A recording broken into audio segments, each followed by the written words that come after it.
दरगाह के अंदर। अब इस बात से ये बात पता लगता है कि इन्होंने कितनी की सेल कर दी होगी? 16 लाख की सेल मात्र 7 दिन में करी है जी। हेलो 7 दिन में 16 लाख की सेल करने वाला आदमी कितने चिल्लाए होंगे सोच के देखो। बहुत चिल्लाए होंगे ना जी। इतने चिल्लाए थे कि जिस दिन में लास्ट वाले दिन सब उछल लगा, इंतजार भाई सलाम वालेकुम, तो इंतजार भाई क्या होता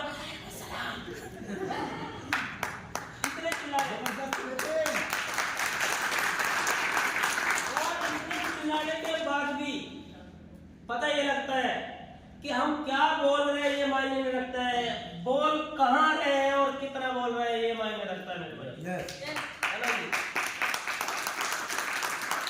आज भाई के चेहरे से पता लगता है।